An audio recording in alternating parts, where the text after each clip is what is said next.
La forma de relación más común entre seres vivos es la de presa-predador.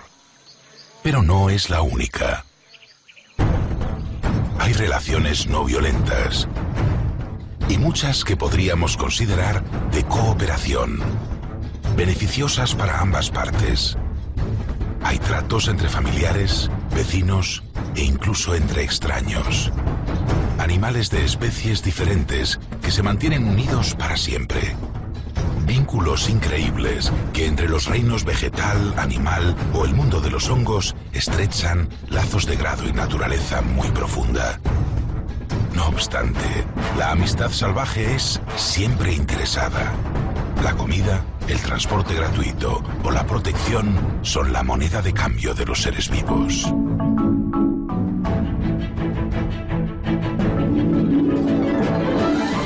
Amigos de por vida.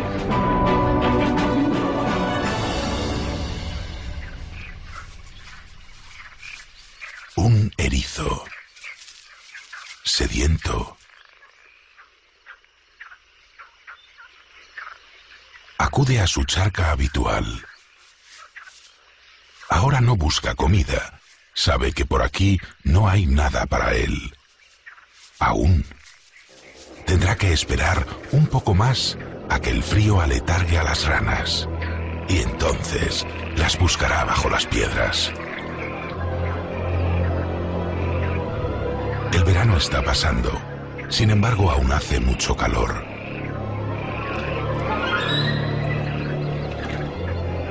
Estas ranas aprovechan los últimos rayos fuertes del sol, pero solearse las expone.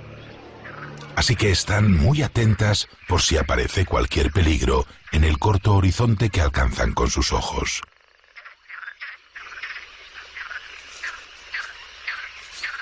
Tienen el color del suelo y no es fácil localizarlas visualmente, así que confían mucho en su camuflaje.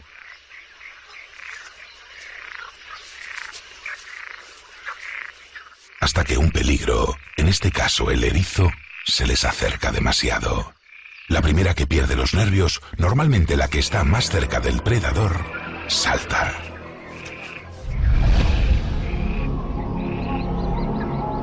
Busca el agua, donde se siente a salvo. De un salto largo, una rana puede superar más de 30 veces la longitud de su cuerpo. Al impulsarse, se desprenden del agua que acumulaban en su cuerpo para no deshidratarse mientras tomaban el sol. Lo curioso de este método es que tiene un efecto que podríamos describir como cooperativo en la colonia. Las ranas no ven muy bien, sobre todo detectan movimientos, rápidos o lentos, objetos grandes o pequeños, y un objeto grande a determinada velocidad dispara su mecanismo de huida.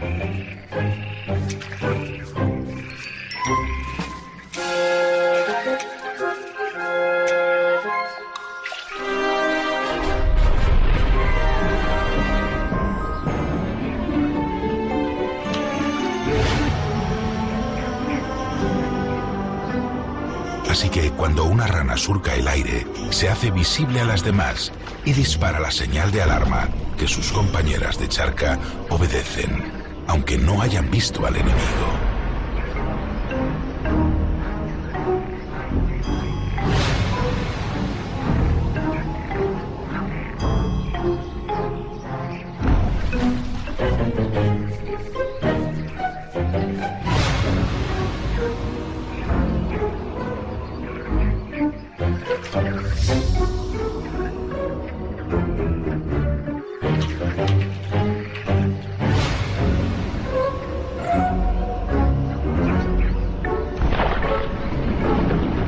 Entre congéneres con quienes se comparten genes es evolutivamente interesante.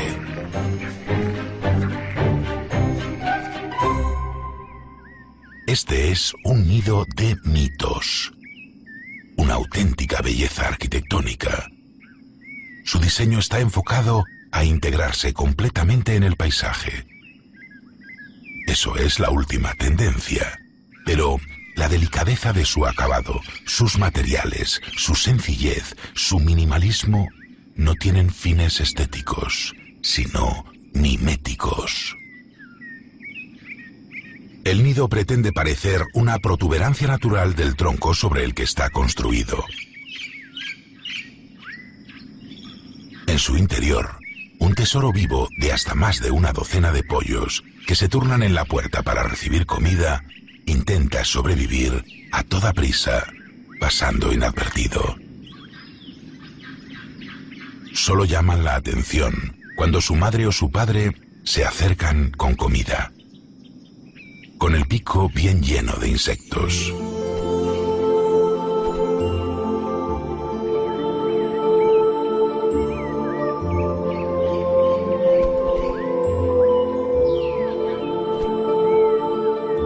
La madre, el padre y a veces un amigo que coopera en la alimentación de tantos hijos. Entre muchas especies de aves se ha observado en ocasiones que jóvenes solteros se suman a las parejas estables para contribuir al éxito de la puesta.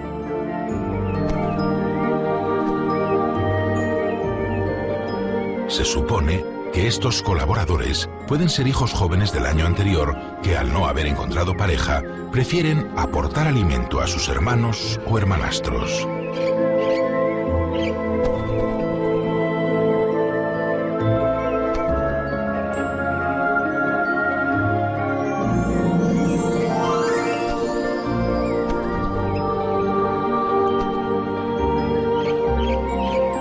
Pero no es del todo gratuito. Además de apoyar a su propia estirpe de genes, obtiene experiencia para cuando de verdad le toque a él reproducirse.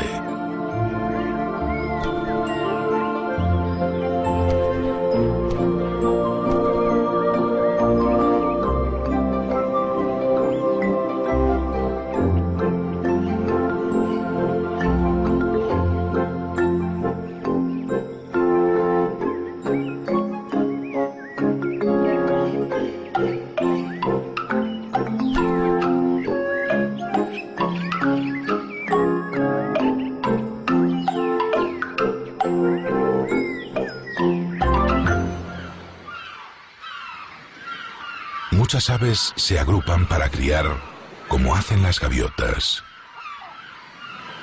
A veces sus colonias llegan a sumar cientos de miles de individuos.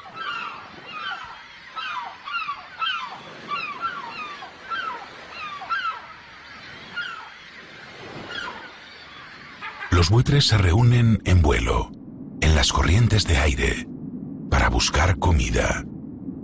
De esta forma consiguen reconocer en detalle el terreno en cientos de kilómetros a la redonda. Ningún cadáver pasa inadvertido para ellos.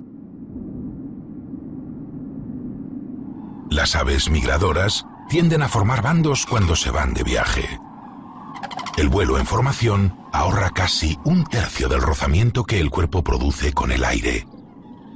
El número de aves mejora la ruta. La suma de experiencias hace el camino más corto y más seguro.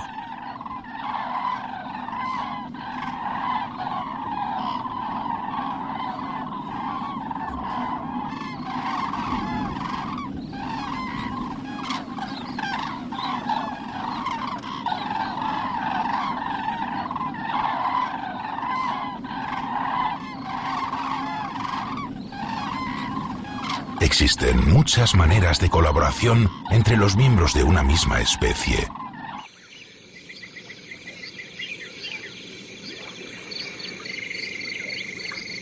Agruparse en bandos o manadas supone las mayores ventajas.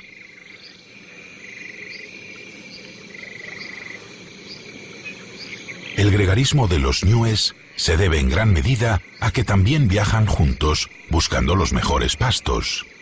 Pero su inclinación a rodearse unos de otros se debe sobre todo a motivos de seguridad. Juntos pueden dedicar más tiempo a comer que a vigilar su entorno en busca de leones. Solo con que uno mire es suficiente para que los de alrededor estén protegidos.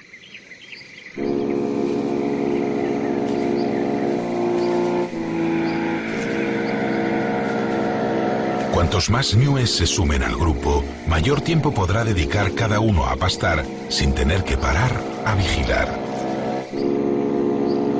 En esta inmensa horda, solo te toca levantar la cabeza muy de vez en cuando. Además, el grado de estrés en la manada también disminuye, y eso favorece la salud.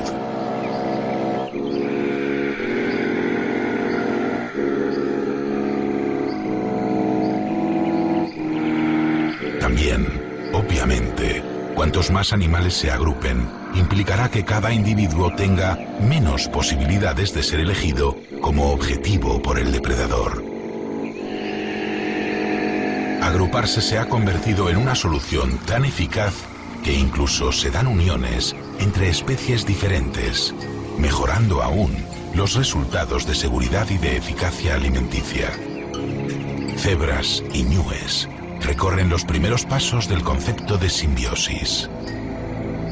Especies que actúan juntas en beneficio mutuo.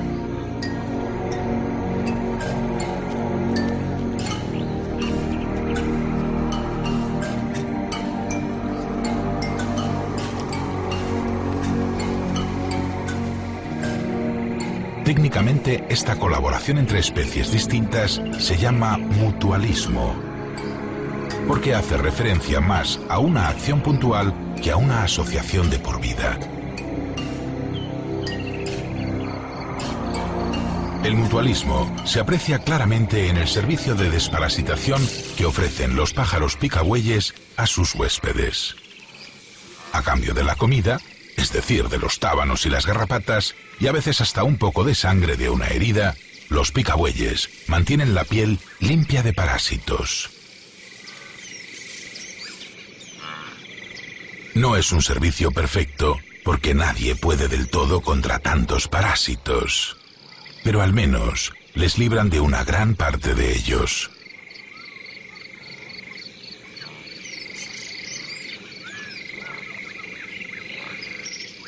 Esto no es solo un servicio higiénico que proporciona mayor comodidad a quienes lo disfrutan.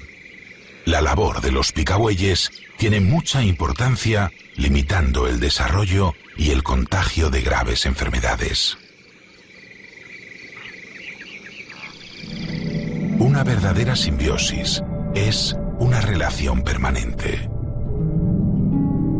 Se establece entre dos especies que llevan una vida en común, y ambas obtienen un beneficio debido a su asociación.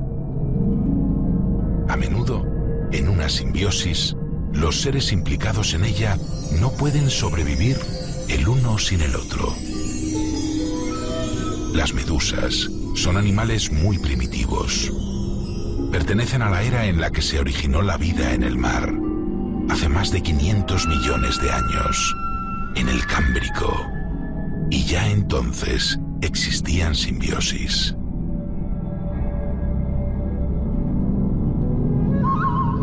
Algunas medusas conviven con bacterias simbiontes en su interior. Muchos seres vivos lo hacen, especialmente para poder digerir alimentos a nivel molecular. Pero hay una asociación entre medusa y bacteria que es aún más compleja.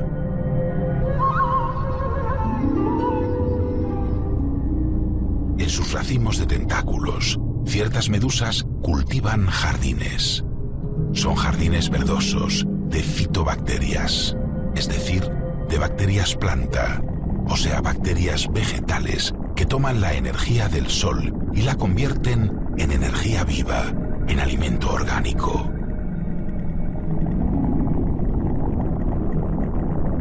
Este tipo de medusas tienden a nadar boca abajo para favorecer la fotosíntesis que realizan sus bacterias.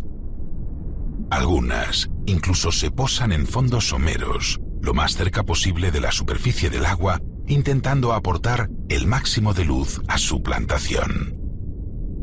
De esta forma, las bacterias procesan más radiación y la medusa consigue más alimento también.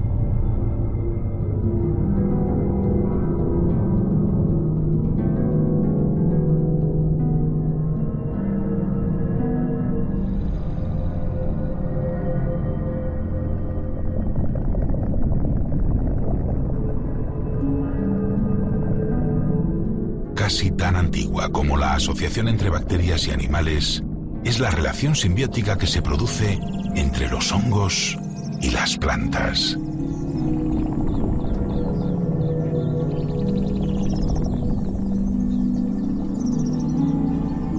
Dos reinos diferentes que protagonizan la simbiosis más extendida e importante que ocurre en nuestro planeta. Se produce en todos los ecosistemas, desde el Ártico a la Antártida, en tierra o bajo el agua. Y es fundamental porque afecta positivamente a todos los seres vivos.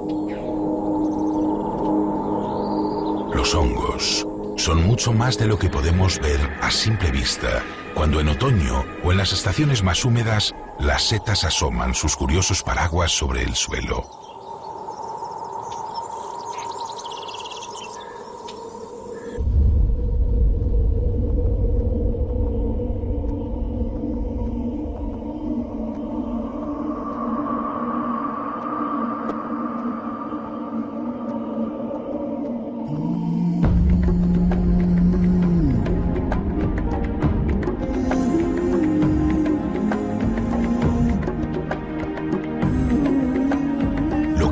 Sobre la superficie es solo el aparato reproductor de cada especie. Pero enterrada hay escondida una intrincada red formada por unos hilos finísimos conocidos como hifas, que forman el cuerpo, la parte esencial y estable de cada hongo. Las hifas de los hongos se atan y se vinculan a las raíces de la mayoría de plantas y de árboles. Esta unión subterránea, casi invisible, favorece al hongo y a la planta, mejorando su metabolismo y la captación de agua o de nutrientes.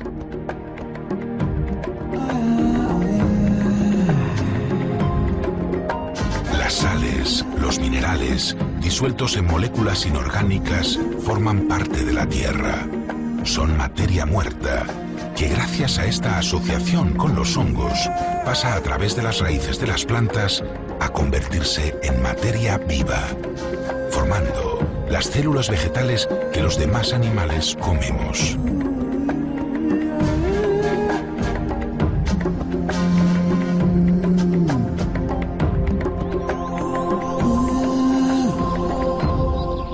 Desde las hierbas a los grandes árboles de los bosques del mundo, las plantas, que alimentan y amparan la biodiversidad de la vida, mantienen un contrato crucial con las setas.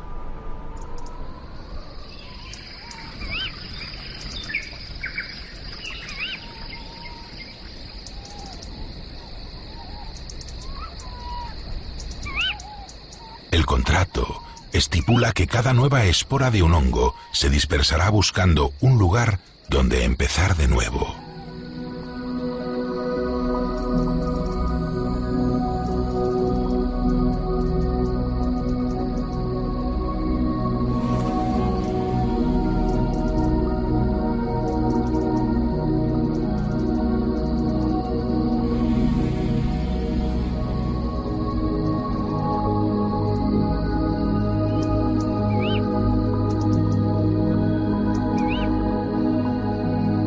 Las esporas llevan escrito el código genético para formar nuevas hifas, y cuando caigan, donde caigan, buscarán las raíces vegetales para seguir manteniendo bien atado bajo tierra todo en equilibrio.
reino de las plantas ha evolucionado en paralelo al de los hongos para comer y beber. Y ha coevolucionado con los insectos para reproducirse.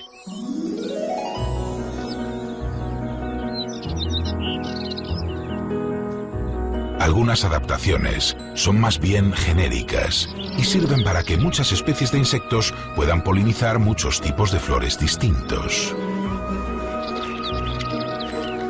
El vello que recubre a estos insectos voladores sirve bien para transportar muchos tipos de polen indiferentes al estambre en el que son recogidos. Los insectos ejercen un papel crucial en la reproducción sexual de las plantas, pero esto implica un coste. Muchos insectos comen plantas y en ocasiones amenazan su supervivencia.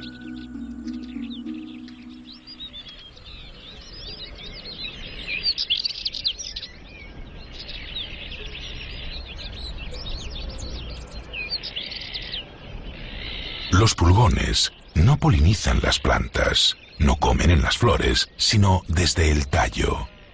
Desde aquí succionan la savia vegetal.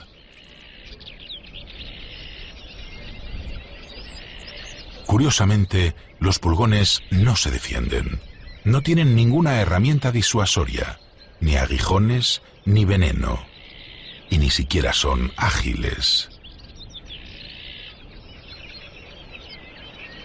Y los pulgones han diseñado un arma estratégica incomparable. Ellos cuentan con un poderoso ejército a sueldo. Los pulgones producen una sustancia de desecho muy rica en azúcares, como una melaza. Es extraordinariamente nutritiva y dulce. Por eso encanta a las hormigas. Tanto que forma la parte más importante de la dieta de muchas especies de hormigas. Cuando una hormiga encuentra un pulgón lleno de líquido, se acerca por detrás y lo estimula sutilmente. Entonces, el pulgón, que está clavado a la planta, succionando sin cesar, le ofrece la ración azucarada que ha producido. La evolución ha dado lugar a una relación de simbiosis asombrosa. Las hormigas se benefician del néctar del pulgón y, a cambio, han establecido con ellos una relación muy estrecha, que incluye la protección contra los depredadores de pulgones.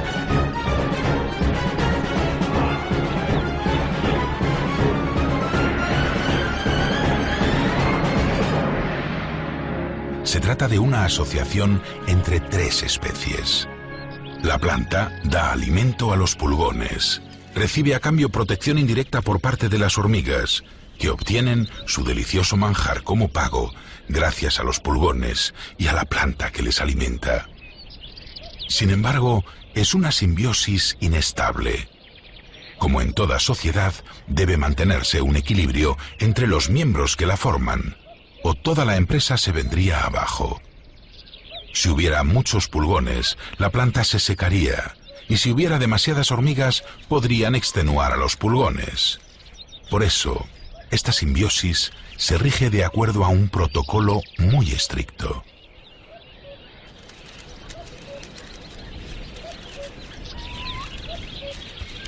Una hormiga no llega a la fuente de abastecimiento y come todo lo que le da la gana, ordeñando al primer pulgón que se le ocurra.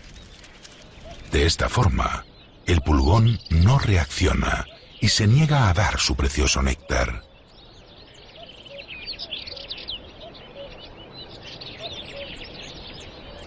Hay unas hormigas que controlan y dosifican el abastecimiento. Solo ellas saben estimular a su rebaño y hacerlo producir.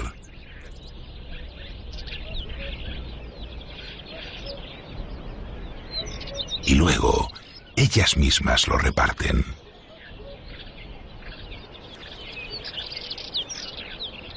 Con un beso, de hormiga a hormiga.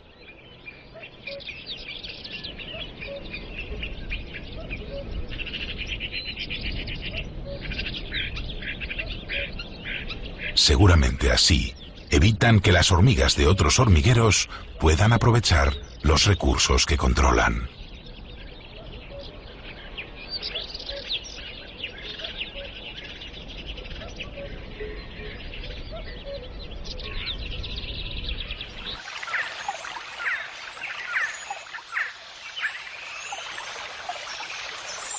En esta simbiosis, las hormigas no obtienen alimento. Ofrecen su protección simplemente a cambio de alojamiento. Ellas viven a salvo en el interior de las ramas y el tronco de estos árboles, sin tener que gastar tiempo y energías en excavar un hormiguero. El árbol novatero dispone así de un sistema defensivo muy poderoso. Las hormigas de fuego, también conocidas como hormigas novateras.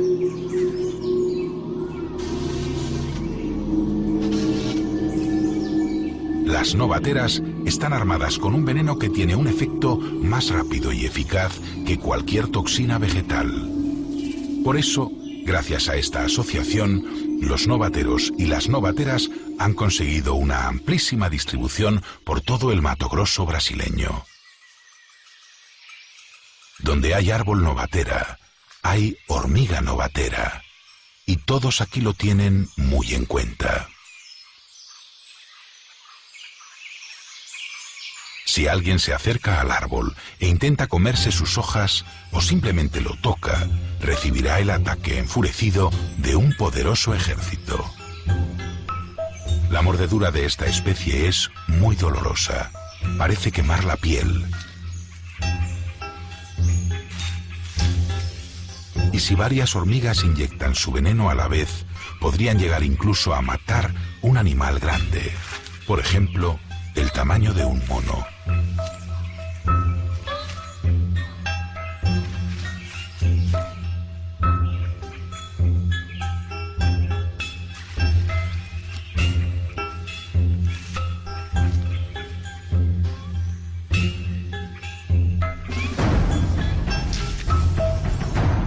Las hojas de las plantas suelen tener toxinas para limitar que cualquiera se las pueda comer.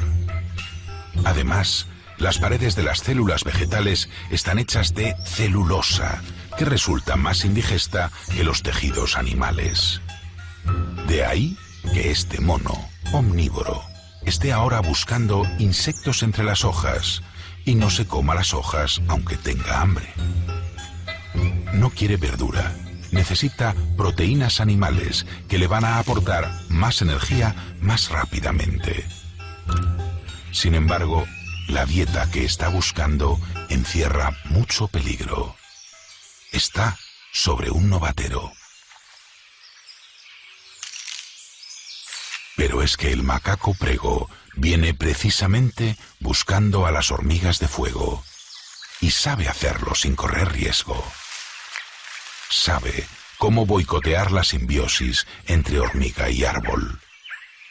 Nadie puede acercarse al novatero, excepto si hiciera mucho frío. Y en el Pantanal brasileño, en pleno trópico, el clima es cálido. Nunca hace frío.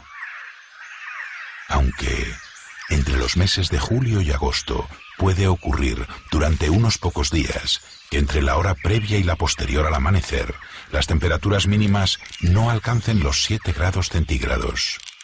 Y los insectos aquí están prácticamente incapacitados para moverse o defenderse a esa temperatura. El macaco es consciente de que hoy es uno de esos raros días. Rasgando las ramas, abriéndolas en canal, se toma un desayuno muy especial, pero breve. En cuanto la temperatura sube, las hormigas se rearman y se le meten entre el pelo y le muerden. Y terminan expulsándole de su casa, de su árbol hormiguero. Las asociaciones de protección entre árboles y hormigas son muy eficaces. Podemos encontrarlas en África, en Eurasia o en Australia.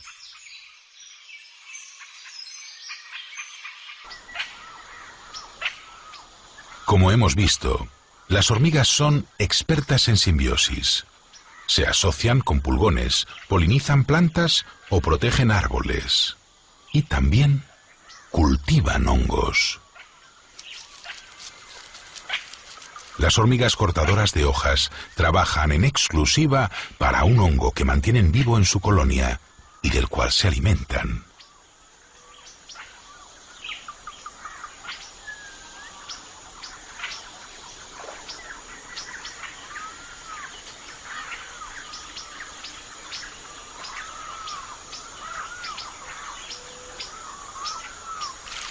Es para el hongo todo este trabajo de cortar, desmenuzar y transportar.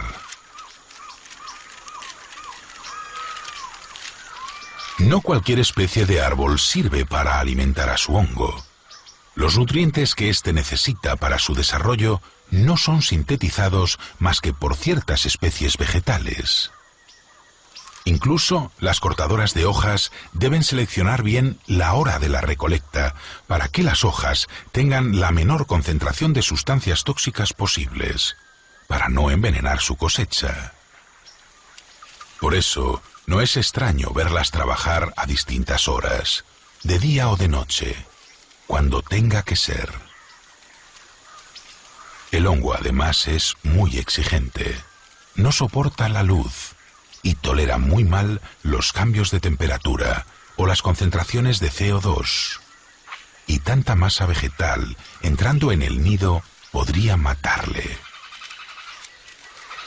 De ahí que cuando no hace demasiado calor como ahora, las cortadoras de hojas trabajen de día. Las hojas están más calientes por la insolación y así aportan temperatura en el interior del nido.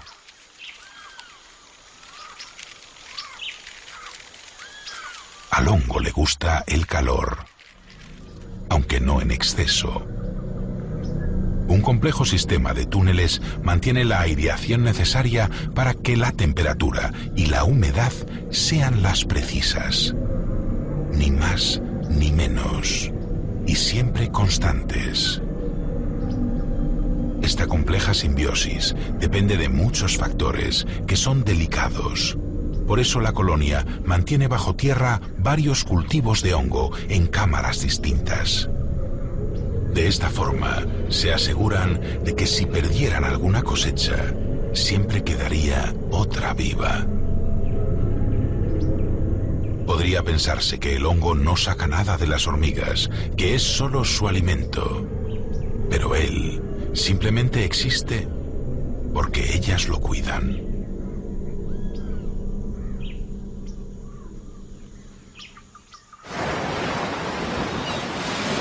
Otra simbiosis por protección ocurre bajo el mar. Es la simbiosis entre los peces payaso y sus anémonas. Las anémonas disponen en sus tentáculos de miles de pequeños arpones urticantes que funcionan como una barrera defensiva para que ningún pez los toque. Entrar en contacto con ellos podría resultar fatal. Algunas anémonas son altamente venenosas. Cualquier pez que hiciera esto recibiría miles de picotazos y moriría después de tanta inyección tóxica. ¿Por qué al payaso no le afecta? ¿Es que es inmune? ¿Tal vez sus escamas son especialmente gruesas? No. La anémona no ataca a los payasos porque no los detecta. No se da cuenta de que están ahí.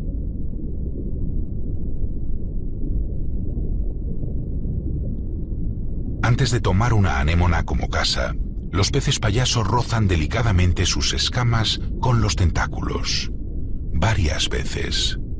Seguramente les duele, pero lo hacen con mucho cuidado. Analizan químicamente a su futuro socio y después adaptan la mucosa que recubre sus escamas para imitar perfectamente la película que envuelve los tentáculos. Entonces, la anémona los acepta como parte de sí misma, aunque sea sin darse cuenta, sin voluntad. Pero no es comensalismo como podría pensarse. A cambio de un lugar seguro donde vivir, la anémona es atendida, limpiada y cuidada por el pez. A menudo, esta aprovecha incluso sus restos de comida.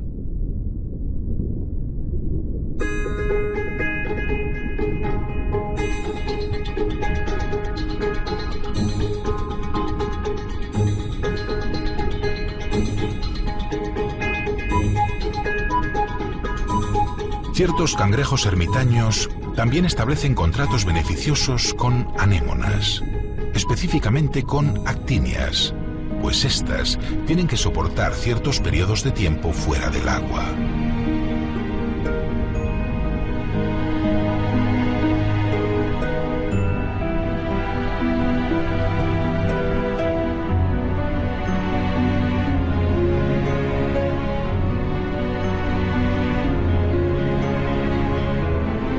Las actinias van sobre el cangrejo sin rumbo conocido, pero no es ningún destino lo que buscan, sino aprovechar los restos de comidas que la corriente arranca de la boca a su socio cuando come.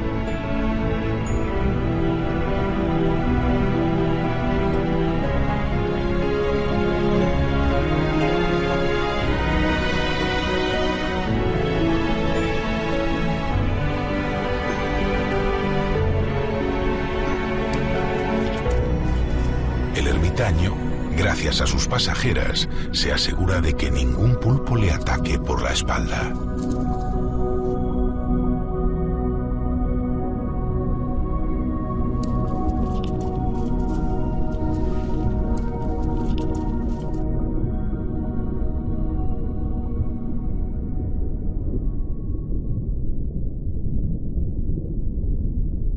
El fuerte pico de los pulpos es capaz de triturar las conchas y los caparazones de los cangrejos.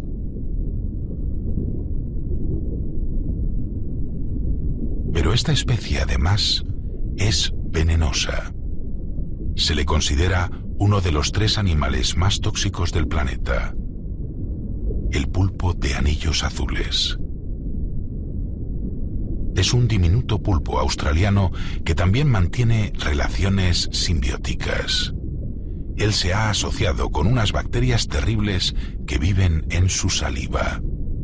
Y quien resulta picado no lo cuenta. Un minúsculo cangrejo pom-pom tiene un exoesqueleto más fino. Tiene el tamaño preferido por el pulpo de anillos azules.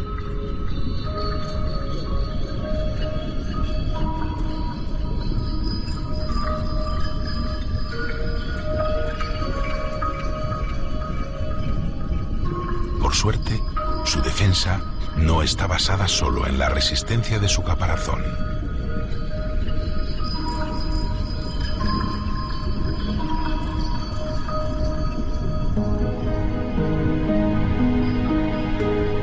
El cangrejo pom-pom tiene 2 buenos aliados. En cada una de sus pinzas sujeta una microanémona. Son diminutas, sí, pero muy urticantes, especialmente para una piel desnuda como la de los pulpos.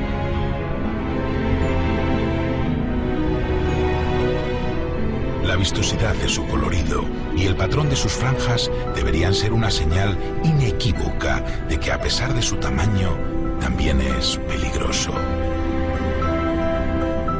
Pero este pulpo está hambriento y quiere comprobar desde cerca lo que ve. Es adulto y seguramente ya habrá tenido alguna experiencia previa con esta especie, pero quiere estar seguro de que no renuncia a su cena por error. El cangrejo siente que el pulpo está dudando si atacarle o no. Es el momento de convencerle para que no lo haga.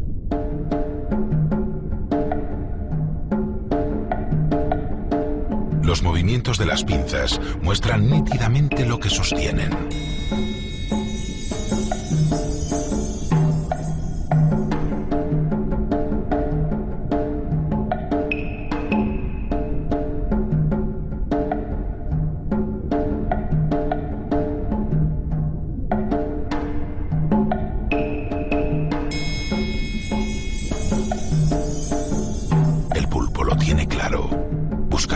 presa. El cangrejo ha salvado la vida frente a un enemigo temible. Y puede que no sea la primera vez que tiene mucho que agradecer a la simbiosis que ha establecido con las pequeñas anémonas. Tranquilo, ahora, mientras come, ellas se alimentan con él.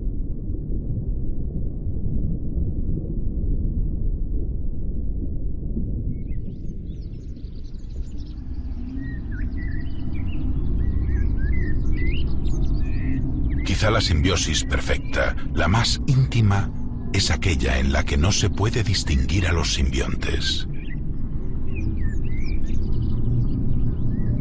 Los dos están tan unidos que parecen un solo ser.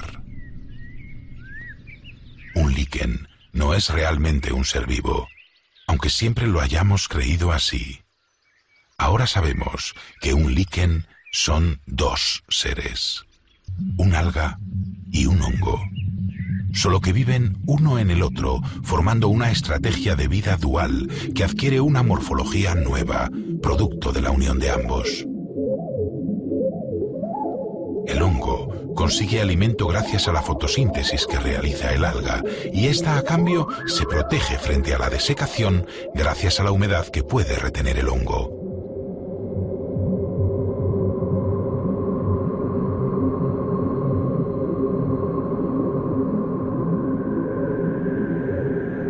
El alga dispone de agua y el hongo de alimento aún en ecosistemas muy extremos, donde seguramente ninguno podría sobrevivir sin el otro.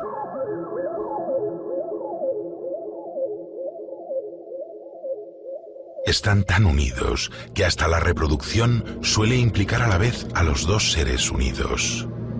Aunque no hay sexo, es fragmentación. El líquen forma diminutas porciones en las que incluye alga y hongo, y el viento o las gotas de lluvia las esparcen.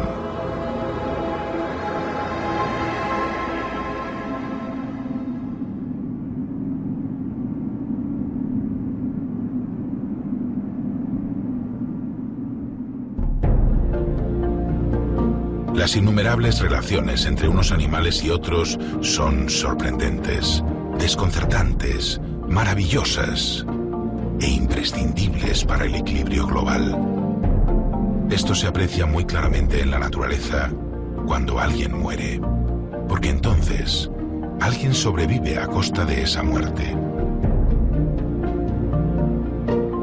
Hasta la muerte genera nuevas oportunidades y así forma parte de la vida.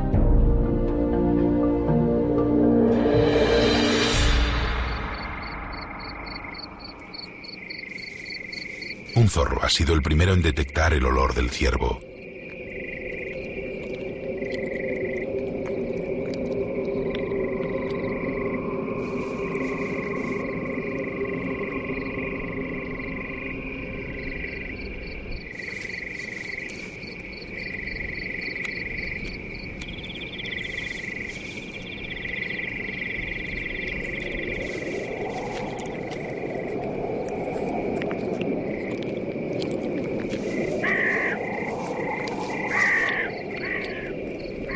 Cada comensal que acuda a este banquete aportará, según su capacidad para desgarrar la piel o hasta para romper los huesos, posibilidades a otros que puedan venir después.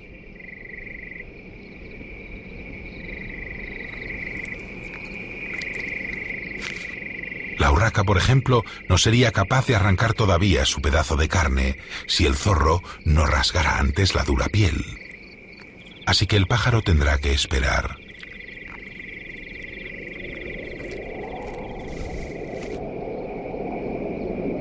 Y el zorro debe trabajar deprisa. Los buitres ya están concentrándose sobre el cadáver y cuando caigan sobre él dejarán pocas oportunidades a los demás.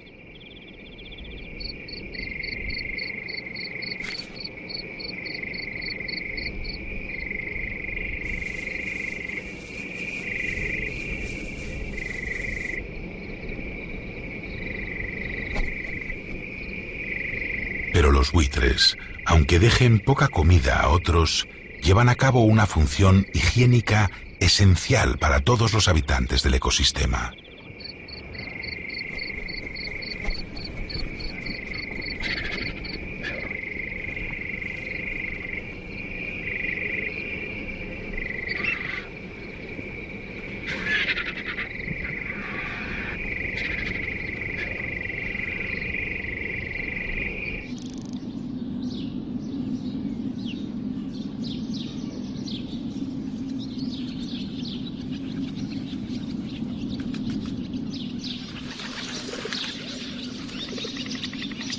La muerte de este viejo árbol permite a la seta colonizar su tronco ya sin resistencia.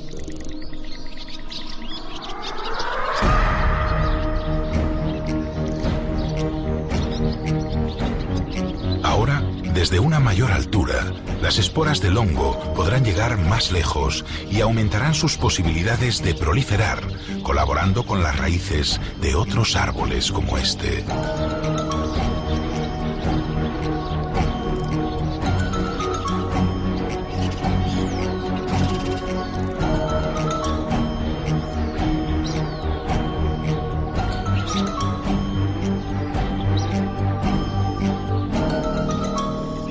Las vidas de todos los seres vivos están interconectadas.